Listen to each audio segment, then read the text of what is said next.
కొంతమంది తెలుసు, కొంతమంది తెలియదు అనమాట. అక్క మహాదేవి వచ్చింది 800 సంవత్సరాలు పైబడేనండి, 100-200 సంవత్సరాలు కాదు. 800 సంవత్సరాల క్రితం అంటే ఈ నల్లమల్ల ఫారెస్ట్ ఎట్లా ఉండేది మనకు తెలియదు ఏం కాదు, చాలా తిక్క ఫారెస్ట్. అన్ని జంతువుల మధ్యన కూడా ఆ ఒంటరిగారికి వచ్చి ధ్యానం చేసుకుంది. ఆమె ఎట్లాగ వచ్చింది అనేది నేను చెప్తాను. అక్క మహాదేవిది కర్ణాటక రాష్ట్రం శివమొగ్గ డిస్టిక్ ఉడుతుడని చిన్న పల్లెటూరులో జన్మించింది. ఆమె తల్లిదండ్రుల పేరు నిర్మలాదేవి సుమతి శెట్టి. వాళ్ళకి పెళ్ళైన కొంతకాలం వరకు సంతానం కలగకపోతే శ్రీ బ్రహ్మరాంబ మల్లికార్జున స్వామిని వేడుకుంటారు. మాకు సంతానం కలిగితే అబ్బాయి పుట్టిన అమ్మాయి పుట్టిన నీకే సేవ చేసుకుంటుంది, ఈ జన్మంటూ మా అమ్మాయికి పెళ్లి చేయమని చెప్పేసి కోరుకున్నారు. వాళ్ళు కోరుకున్న కొన్నాళ్ళకి ఏం పుడుతుంది. ఈ అసలు పేరు మహాదేవి. అందరూ అక్క అక్కండవాళ్ళు అక్క మాధవని పిలువబడుతుంది. మనకి పెళ్ళైన కొంతకాలం వరకు సంతానం లేదు, ఏదో ఒక దేవుడిని కోరుకుంటామా కోరుకోమా? కోరుకుంటాం. మనకు సంతానం కలిగితే దేవుడికి ముడుపుల ముక్కులు ఏమిస్తానని కోరుకుంటాం. నీ పేరు లేకపోతే అనేది పేరనేది నిండులను దానం వేస్తాను గుడికి వస్తానని కోరుకుంటాం. వాళ్ళు అట్లా కాదు, అబ్బాయి పుట్టిన అమ్మాయి పుట్టిన నీకే సేవ చేసుకుంటుంది, ఈ జన్మంటూ మా అమ్మాయికి పెళ్లి చేయమని చెప్పేసి కోరుకున్నారు. వాళ్ళు ఎంత భక్తి పనులు కాకపోతే అట్లా కోరుకోగలరు, మనం కోరుకోగలమా? అక్క మహాదేవి చిన్నప్పటి నుంచి కూడా చాలా ధ్యానపరురాలు. శివుడిని అంటే చాలా ఆరాధన కొలిసేదనమాట. ఆమెకి ఎంత వయసు వచ్చిన తర్వాత, ఎంత వయసు అంటే పెళ్లి వయసు కొత్తలేటెట్టుకెళ్ళి ఆమెకి ఎంత వయసు వచ్చిన తర్వాత, ఎంత వయసు అంటే పెళ్లి వయసు. ఆమెకి ఎంత వయసు వచ్చిన తర్వాత ఈ మల్లికార్జున స్వామి కోసం ఎంత సేవ చేసుకుంటున్నాను కదా, నా జీవితానికి ఇంకేముంది, నాకు సర్వం దైవం ఆ భర్త అంతా మల్లికార్జున స్వామి అని చెప్పేసి ఆ మల్లికార్జున స్వామి కోసం ధ్యానం చేస్తూ కూర్చుంది. కర్ణాటక రాజు ఉన్నాడు, కౌశిక రాజు, జయరాం సత్యుడు. అక్క మహాదేవి ఒక అందాన్ని చూసి పెళ్ళంటూ చేసుకుంటే ఆమెనే పెళ్లి చేసుకొని చెప్పేసి తన రాజమంత్రితో కౌరు పంపిస్తాడు. పలానా అమ్మాయి నేను పెళ్లి చేసుకోవాలనుకుంటున్నా, వాళ్ళ తల్లిదండ్రులకి మాట్లాడండి, వాళ్ళు ఒప్పుకొని పక్షంలో తల తీసేయమని చెప్పమని చెప్పాడంటుంది. ఒకప్పుడు రాజుల పరిపాలన మనకు తెలియదేం కాదు, ఇప్పుడు కూడా టీవీలో పేపర్లో చూస్తుంటాం. ఏం చూస్తుంటాం? ప్రేమించిన ఆమె ఒప్పుకోకపోతే చంపేడాలు ఆక్షేపడాలు. అప్పటికి ఇప్పటికైనా తేడా కనపడ్డదా? లేదు. మంత్రి గారు చక్కమాది తల్లిదండ్రులతో మాట్లాడతారు. మీ అమ్మాయిని రాజుగారు పెళ్లి చేసుకోవాలనుకుంటున్నారు, మీ షరతులు ఏంటని అడుగుతారు. మా అమ్మాయి శివుడు వరానికే పుట్టింది, శివుడికే సేవ చేసుకుంటా తప్ప ఈ జన్మంటూ మా అమ్మాయికి పెళ్లి చేయమని చెప్తారు. వాళ్ళు కోపంగా హెచ్చరించి వెళ్ళిపోతారనమాట. ఎందుకంటే అటువంటి మహారాజు మాటని ధిక్కరిస్తారని చెప్పేసి. అక్క మహాదేవి తల్లిదండ్రులు బాధపడుతుంటే అక్క మహాదేవి పూజ మందిరంలోంచి వచ్చి మీరు ఎందుకు బాధపడుతున్నారో, అసలు ఏం జరిగిందని అడుగుతుంది. ఇట్లా రాజుగారి సందేశం పంపించారమ్మ, ఇది సంగతి అని చెప్తారు. ఓహో ఇది నా సంస్థ, నేను తేల్చుకుంటాను, మీరు ఎవరో బాధపడద్దని చెప్పేసి అక్కడి నుంచి రాజుగారి దగ్గరికి వెళ్తుంది. రాజా నన్ను పెళ్లి చేసుకోవాలనుకుంటున్నారు కాదు, నేను చేసుకుంటాను కాదన్ను, నాకు 3 షరతులు కావాలి, ఈ 3 షరతులకి మీరు అంగీకరిస్తేనే పెళ్లి చేసుకుంటాను, లేదంటే చేసుకోనని చెప్తుంది. సర్లే నువ్వు చెప్పి నేను చెప్తానంటాడు. ఫస్ట్ షరతు ఏంటంటే మీ మతం నుంచి మా మతం మారాలి. అక్కమాది లింగాయతులు, రాజుగారు జయరాం సత్తులు. రెండవది ఏంటంటే నేను పూజ మందులకి వెళ్ళి పూజ చేసుకుంటా, పూజ నుంచి వచ్చే వరకు నేను తాకరాదు. మూడోది ఏంటంటే నేను దానా ధర్మాలు చేస్తాను, నువ్వు ఎంత చేస్తున్నావు దేనికి చేస్తున్నావు నువ్వు వాడకూడదు. ఈ 3 షరతులకు మీరు అంగీకరిస్తే నేను పెళ్లి చేసుకుంటే సత్యమేర చేసుకుని ఉంటుంది. రాజుగారు కొంచెం కొన్ని రోజులు ఆలోచించి సర్లే అని చెప్తాడు. ఈ 3 షరతులకి మళ్ళీ ఎవరైనా ఒక అమ్మాయిని పెళ్లి చేసుకోవడం కోసం ఒప్పుకోగలమా? లేదు. అటువంటిది మహారాజు గారు ఒప్పుకున్నాడు. ఎందుకనగా ఆమె ఒక అందాన్ని చూసి, ఆమె కాకపోతే దేశం మీద ఎంతోమంది ఉన్నారు, కానీ ఎన్ని రాజ్యాలు తిరిగి వచ్చినా ఇంత అపురూపచుందని ఎక్కడా చూడలేదనమాట. ఆమె అందానికి దాచుడైపోడు. ఆమె ఎన్ని దానాలు ధర్మాలు చేసినా రాజుగారు పట్టించుకున్నాడు కాదు. నా జీవితానికి ఆమె తెస్తే చాలనుకున్నాడు అనమాట. రాజుగారు పెళ్లి చేసుకున్నాక 5 నిమిషాలు పని. మెయిన్ ప్రశ్న, మనకి తిండి నీళ్ళు లేకుండా ఎన్ని రోజులు పూజ చేసుకోగలం? ఒక్కరోజు. రాజుగారు కూడా అదే అనుకుంటారు, 1 రోజు చేస్తుంది, 2 రోజులు చేస్తుంది, 3 రోజులు చేస్తుంది, 4 రోజులు చేస్తుంది, 5వ రోజు నన్ను బయటకు వస్తుంది కదా, అప్పుడైనా పెళ్లి చేసుకుని రాజుగారు అనుకుంటాడు. మనం 2 రోజులు 3 రోజులు మానేసిన సందర్భాలు కొన్ని ఉంటాయి. అది ఏ రకంగా మానేస్తాం? జ్వరం వచ్చినా బ్రెడ్ పాలు టిఫిన్ ఏదో తింటాం. ఏ రకంగా మానేస్తాం? ఇంట్లో ఏదైనా గొడవలు పెట్టుకున్నప్పుడు కానీ, భార్య భర్తలుగా గొడవలు పెట్టుకున్నప్పుడు కానీ ఆ రకంగా మనం మానేస్తుంటాం. భక్తిపూర్వంగా అయితే కేవలం 1 రోజే. అక్క మహాదేవి ఇంత మట్టిని తీసుకుండి ఒక శివలింగం తయారు చేసుకుండి రాజుగారి పూజ మందులో ధ్యానంలో కూర్చుంటుంది. ఆమె రోజులు కాదు, వారాలు కాదు, నెలలు గడుస్తుంటుంది. ఆమె ఎప్పటికీ బయటికి రాదు. రాజుగారి కోపం వస్తుంది. ఏంటి ఈ అమ్మాయి నేను పెళ్లి చేసుకొని తెచ్చుకున్నాను, ఈమె ఎంతకాలం తపస్సులో కూర్చుంటుంది, నేను ఎంతకాలం వెయిట్ చేయని చెప్పేసి ఆమె పూజ మందులోకి వెళ్ళి టచ్ చేయలేకపోతాడు.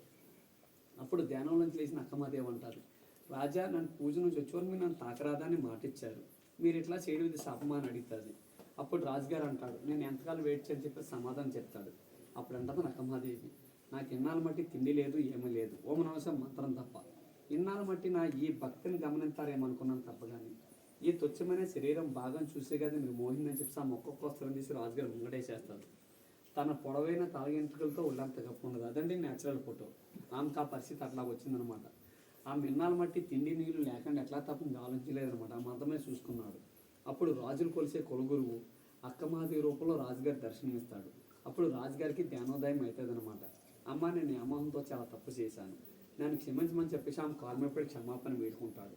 నా రాజ్యంలో ఉండే తల్లి నువ్వు ఎక్కడికి వెళ్ళొద్దు, నీకేం కావాలని నేను చూసుకుంటానంటే లేదు నా స్వామి దగ్గరికి వెళ్ళిపోతానని చెప్పేసి కర్ణాటక నుంచి కాలినడకన ఒంటి మీద నూలు పోగు లేకుండా ఇక్కడ మల్లికార్జున స్వామి దర్శనానికి వచ్చింది. ఇక్కడ మల్లికార్జున స్వామి దర్శించుకుంది. ఆమె తపస్సు చేసుకోవడానికి నల్లమల ఫారెస్ట్ అంత ఎత్తుతుంటే ఆమెకు వస్త్రాలు లేవు, ఏ నరమానుడు కంట కనబడకూడదు, ఆమె తపస్సుకి ఎటువంటి భంగం కలగకూడదని చెప్పేసి నల్లమల ఫారెస్ట్ అంత ఎత్తుతుంటే వనదేవత ప్రత్యక్షమై అమ్మ నువ్వు ఒక దైవ సంకల్పంతో వచ్చావు, ఫలానా చోట ప్లేస్ ఉంది, ఆ ప్లేస్లో నువ్వు తపస్సు చేసుకో, ఏ నరమానుడు నీ కంట కనపడ్డని చెప్పేసి ఆమెని కేవ్స్ లోపల ఇడిచిపెట్టి వెళ్ళిపోయింది అంటండి. అక్క మహాదేవి కేవ్స్ లోపల 12 సంవత్సరాలు తపస్సు చేసిన చరిత్ర ఉంది ఆమెకి. ఆమె తపస్సుకు మెచ్చి బ్రహ్మరాంబ మల్లికార్జున స్వామి ప్రత్యక్షమై ఒక స్వయంభూ శివలింగాన్ని నిలిపించారు కేవ్స్ లోపల. మన శ్రీశైలంలో ఉన్నది జ్యోతిర్లింగం అంటాం, ఇదేమో స్వయంభూలింగం. మన శ్రీశైలంలో లింగానికి వేల రూపాయలు పెట్టి మన అభిషేకాలు చేస్తుంటాం, లేదంటే పూజారులు చేస్తారు. ఈ కేవ్స్ లోపల ఉన్న లింగానికి న్యాచురల్గా అభిషేకం జరుగుతూనే ఉంటుంది. ఇక్కడ 365 రోజులు అభిషేకం పడతానే ఉంటుంది.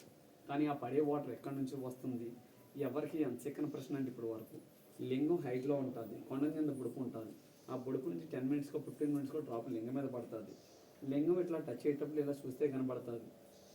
అది సహసిద్ధంగా పడే అభిషేకాన్ని అయితే ఎవరు ముట్టుకుని మైపరచొద్దు. లింగం అయితే టచ్ చేయొచ్చు. ఆమె ఇక్కడ కొంతకాలం తపస్సు చేసి కదిలివనం అని చెప్పాను కదా, ఆమె అక్కడికి వెళ్ళి కొంతకాలం తపస్సు చేసి అక్కడే శివుడిలో ఒక జ్యోతి రూపంలో ఐక్యమైపోయింది. మీలో శ్రీశైలం లింగం తాకిన వాళ్ళు ఎవరైనా ఉన్నారా ఇంత ముందు కానీ ఈ రోజు కానీ నిన్న కానీ? శ్రీశైలం లింగం తాకడానికి వెళ్ళిన వాళ్ళకైతే గర్భగుళ్ళ విగ్రహాలు కనపడతాయి, మీరు చూసే ఉంటారు. మీరు గర్భగుళ్ళకి వెళ్ళేటప్పుడు ఫస్ట్ ద్వారం దాటినంటే లెఫ్ట్ సైడ్లో బ్లాక్ విగ్రహం ఆమె అక్కమదేవి.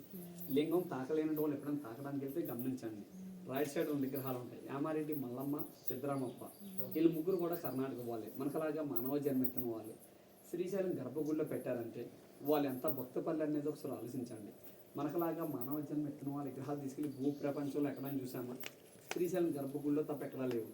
ఎంతోమంది గుళ్ళు కడిచిన వాళ్ళు ఉంటారు, వాళ్ళ విగ్రహాలు అక్కడ పెట్టడం చూసామా? పలానా వాళ్ళు కట్టించారని రాస్తారు. అంత భక్తపల్లి కాబట్టి శ్రీశైలం గర్భగుడిలో కూడా ఒక దేవతల కింద కొలుస్తున్నారు.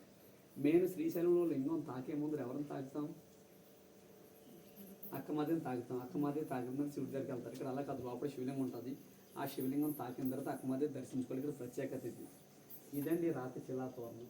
తిరుపతిలో చూసుకుంటే 24 ఫీట్ ఉంటుంది. ఇది 200 ఫీట్ పొడుగు, 24 ఫీట్ వెడల్పు, న్యాచురల్ ఒడే బండ. మన భారతదేశంలో అసలు అతిపెద్ద రాతి శిలాతోరణం అంటే ఇది ఒకటండి. మనం ఈ కేవ్స్ లోపలికి 70 ఫీట్ లోపలికి వెళ్తాం. 70 ఫీట్లో 40 ఫీట్ నిలబడి వెళ్తాం. 30 ఫీట్ బెండ్ అయ్యి వెళ్ళాలి. అక్కడ నుంచి ఒక 5-6 ఫీట్ ఉంటుంది, ఇంతే ప్లేస్ ఉంటుంది. ఆ ప్లేస్లో స్టాండింగ్ ఉండాలి, ఒక సైడ్ క్రాస్కి వెళ్ళాలి. 40 ఫీట్లో అందరూ లైన్లో నిలబడతాం. అక్కడ మనిషిని సైడ్ని చూసుకుని 2-3 సైడ్ని లోపల పంపిస్తుంటాం. అందులో 2 వచ్చిన తర్వాత ఇంకొద్దరు లోపల తీసుకుంటాం. దయించి లోపలికి వెళ్ళిన మనిషి తొందరగా రాలేదని గొడవ పెట్టద్దు. గొడవ పెట్టారనుకోండి వాళ్ళు దెబ్బలు తలుచుకుంటే బయటకు వస్తారు. ఎందుకంటే సైడ్ గోడలు చూసారు కదా ఎలా ఉన్నాయో. లేవపడంటే ఇంకా చాలా షార్ప్గా ఉంటుంది, ఎక్కడ తేలిటారు పోసుకుపోతుంది. ఒక 10 నిమిషాలు లేట్ అయినా నిదానంగా చూపించుకుందాం. దయించి లోపలికి వెళ్ళిన మనిషి తొందరగా రాలేదని గొడవ పెట్టద్దు. ఎందుకు గొడవ పెడతారంటే మనం ఉన్న ఇంట్లోని ఎండాకాలం, శీతాకాలం, వర్షాకాలం లేకుండా ఫ్యాన్ వేసుకుంటామా లేదా? ఈ కేవ్స్ అన్న తర్వాత ఎంతో కొంత వేడొత్త చల్లగానే ఉంటుంది. మనకు కొంతమంది అలా ఉంటుంది, ఆలోచన కొద్ది వేడి వస్తుంది అన్నమాట. దానివల్ల టెన్షన్ పడి తొందర రాయి అని చెప్పి నిలబడాలంటారు. నిలబడ్డానికి ఉన్న మనిషి చడలు వేసారనుకోండి, తలకు కోసుకుంటుంది, ఇప్పు కోసుకుంటుంది. ఆ ఇబ్బంది కలగకుండా ఉండాలని ముందు కూడా చెప్తున్నాం. అక్క మహాదేవి 12 సంవత్సరాలు తపస్సు చేసిన ప్లేసు. కష్టం ఉంటుంది, కష్టం తగ్గ ఫలితం దొరుకుతుంది. అది ఎలాగ నేను చెప్తాను. అక్క మహాదేవి 12 సంవత్సరాలు తపస్సు చేసిన ప్లేస్లో కనీసం గంటన మనం ఉండాలి. ఉండలేకపోతే మనకు అర్థం పరమార్థం ఏమీ లేదు. అక్క మహాదేవి 12 సంవత్సరాలు ఎట్లా తపస్సు చేయగలిగింది? తిండి నీళ్ళు లేకుండా. మీరున్నారు 1 నిమిషం, 2 నిమిషాలు, 3 నిమిషాలు, 10 నిమిషాలు 1 by 1 వచ్చేస్తారు రారా? మరి ఫస్ట్ నుంచి లాస్ట్ వరకు ఎవరు ఉండాలి లోపల? అమ్మ కాదు, మేము ఉండాలి. మేము చూపించకపోతే మీలో 10 మంది కూడా లోపలికి వెళ్ళాలి. మేము మనుషులు అండి, దేవుళ్ళని కాదు, దెయ్యాలని కాదు. ఎందుకంటే అక్కడ మీరు ఎంతోమంది మమ్మల్ని నమ్ముకుంటూ వస్తున్నారు కాబట్టి ఓపికగా మీరు మీకు ఎంత కష్టపడుతున్నాం అనేది మీరు లోపలికి వెళ్ళొచ్చిన తర్వాత తెలుస్తుంది. ఇప్పుడు తెలియదు, అంత కష్టంగా ఉంటుంది అనమాట. ఓకేనండి. మెయిన్ ప్రతిఫలం ఏంటనే చెప్పాను కదా, లింగాన్ని ప్రతి ఒక్కరూ 3 టైమ్స్ టచ్ చేసుకోవాలి. లింగాన్ని 3 టైమ్స్ టచ్ చేసుకోండి, మనసులో ఉన్న కోరుకుంటే కంపల్సరీ నెరవేరుతుంది. ఇది మాత్రమే చెప్పగలం. ఎందుకంటే మీకు ఎలా వచ్చిన యాత్రికులు 3 సార్లు 4 సార్లు 5 సార్లు కూడా వచ్చిన వాళ్ళు ఉన్నారు. ఎందుకంటే అనుకున్న కోరికలు నెరవేరినండి. వాళ్ళు చెప్పడం బట్టే మేము చెప్పగలుగుతున్నాం, లేదంటే ఇష్యూ నాకు కూడా తెలియదు. మీరు నమ్మండి నమ్మకపోండి మీ ఇష్టం. కొంతమంది ప్లేస్ చాలా బాగుందని వచ్చేస్తుంటారు, కొంతమంది భయపడి టచ్ చేయకుండా వచ్చేస్తుంటారు. అటువంటి ఇబ్బంది పెట్టుకోవద్దు. ప్రతి ఒక్కరు కూడా లింగాన్ని టచ్ చేయాలి, అంబనే రావాలి. అలాగని కాసేపు ఉండకూడదు. ఎందుకంటే కాసేపు ఉంటే మన వెనకాల చాలామంది ఉంటారు, లేట్ అవ్వడం వాళ్ళు ఇంకా ఇబ్బంది పడతారు. ఓకేనండి, కంపల్సరీ మర్చిపోద్దు. ఇక్కడ చెప్తుంటా అక్కడ చెప్తుంటా. ఏం చూశారు కదా, ఈమె పేరు గౌరమ్మ, కర్ణాటక రాష్ట్రం, గుల్బర్గా డిస్టిక్. 24 ఇయర్స్ ఇక్కడే ఉంటుంది, ఇక్కడే తింటుంది, ఇక్కడే పడుకుంటే ఇక్కడే ధ్యానం చేసుకుంటుంది. 24 సంవత్సరాల వరకు ఒక లేడీస్ ఇక్కడ ఉంటుందంటే ఎంత భక్తిపూర్వంగా ఉంటుందనేది ఒకసారి ఆలోచించండి. ఇంతకన్నా నిదర్శనం మనం ఎక్కడానికి చూపించగలమా? మనం ఉన్న ఇంట్లోనే ఎవరైనా 4 రోజులు ఊరికెళ్తే మనం ఉండగలమా? ఎందుకు ఉండలేము? మనం కట్టుకున్న ఇల్లే, తాళాలంటే తలుపుని అందరూ ఉంటారు, అవునా భయపడుతుంటాం. కనీసం ఒకే ఇంట్లోనే సపరేట్ గదిలో పడుకోవాలని భయపడుతుంటాం. ఎన్ని జంతువుల మధ్యన కూడా ఒంటరిగా ఉంటుందంటే ఎంత భక్తిపూర్వంగా ఉంటుందనేది ఒకసారి ఆలోచించండి. ఓకేనండి, మన ఇల్లు అనేది డైలీ ఎన్నిసార్లు క్లీన్ చేసుకుంటాం? 2 సార్లు పక్కగా క్లీన్ చేసుకుంటాం. అంతకన్నా పిల్లలు ఉంటే ఏదైనా కష్టపడితే ఇంకొకసారి క్లీన్ చేసుకుంటాం. అదే ఒక 10 రోజులు 15 రోజులు బంద్ చేసుకున్నామంటే మొత్తం అంతా బూజు పడుతుంది. ఇది ఫారెస్ట్లో ఉంది. సాలీలు బూజుతో గబ్లా టెస్ట్తో చాలా చిరాగ్గా ఉంటుంది. కదిలివనం చెప్పాను కదా, అక్కడ నుంచి ఒక స్వామీజీ వస్తుంటాడు. ఆయన వచ్చి అంతా క్లీన్ చేసుకుని పూజ చేసుకుని వెళ్ళిపోతుంటాడు. వాళ్ళ ఫ్యామిలీ 50 ఇయర్స్ నుంచి ఇక్కడే సేవ చేసుకుంటున్నారు. అది కూడా మిలిటరీ దక్షిణ మీదే. ఎవరైనా రూపాయి పెడితేనే శుభ్రం చేసేది, రూపాయి పెట్టకపోతే ఎనాలు శుభ్రం చేస్తారు. వాళ్ళు కూడా తాగడానికి దేనికి ఉపయోగించరు, తినడానికి ఎవరైనా కదిలివనం వస్తే వాళ్ళకి అన్నదానం చేయడానికి ఉపయోగిస్తారు. ఇక్కడ శ్రీశైలంలో ఒక మనిషికి దానం చేసామంటే కాశీలో 10,000 మందికి దానం చేసినంత ఫలితం. ఐషు మన అందరూ తెలుసున్నది. మీరు ఏదైనా దక్షిణం పెట్టాలనుకుంటే ఇక్కడే చేతితో పట్టుకుని లింగం దగ్గర పెట్టి లింగాన్ని 3 సార్లు టచ్ చేసుకుని రావాలి. ఇక్కడే ఎందుకు పట్టుకోమంటున్నాం అంటే అక్కడ ఒక సైడ్కి క్రాస్కి వెళ్తాం, తీసుకోవడానికి డబ్బులు రావు. కొంతమంది తీయలేక దెబ్బలు తెలిసి మళ్ళీ వచ్చి పెట్టిన వాళ్ళు ఉన్నారు, కొంతమంది తీయనట్టు వాళ్ళు మళ్ళీ బయటకు వచ్చి మళ్ళీ పెట్టిన వాళ్ళు ఉన్నారు. ఆ ఇబ్బంది కలగకూడదనే ముందే చేతితో పట్టుకోమన్నాం. అక్కడికి వెళ్ళిన తర్వాత కొంచెం పొట్టున్న వాళ్ళు ఉంటే, ఈ పొట్టు ఉంది కదా ఆటోమేటిక్గా పీల్చుకుంటే 4 ఇంచులు లోపలికి వెళ్తారు. అంతకీ ఇబ్బంది అనుకుంటే ఎరిపాదాలు లేకుంటే ఆటోమేటిక్గా లోపలికి వెళ్తారు. ఓకేనండి, ఇక్కడ అవ్వద్దు. ఇక్కడికి వచ్చిన ప్రతి ఒక్కరు కూడా ఫస్ట్ టైం వచ్చిన 51 కానీ 100 కానీ 200 కానీ 500 కానీ వాళ్ళు స్తోమత పెట్టుకుంటారు. మీరు మనస్ఫూర్తిగా దక్షిణం పెట్టాలనుకుంటే ఇక్కడే చేతితో పట్టుకోండి. దయించి మాత్రం లోపల మాత్రం తీసి టైం వేస్ట్ చేయదు. అక్కడ తీసుకోవడం వల్ల నాకు 2 నిమిషాలు టైం పడుతుంది, అందులో 2-3 లోపలికి వెళ్ళిపోతారు. ఆ ఇబ్బంది కలగకూడదని ముందే చేతితో పట్టుకోండి. అంతకీ ఇబ్బంది అనుకుంటే 5 జేబులు ఉంటే 5 జేబులు పెట్టుకోండి, ప్యాంట్ జేబులు మాత్రం పెట్టుకోవద్దు. మీరు సెల్ ఫోన్ టార్చ్ ఉంటే టార్చ్ చేసుకోమంటావా? సెల్ ఫోన్ టార్చ్ ఉంటే టార్చ్ ఆన్ చేసుకోండి. మీరు దక్షిణం పెట్టుకున్న వాళ్ళు ఉంటే చేతితో పట్టుకోండి. దయించి లోపల తీసుకుని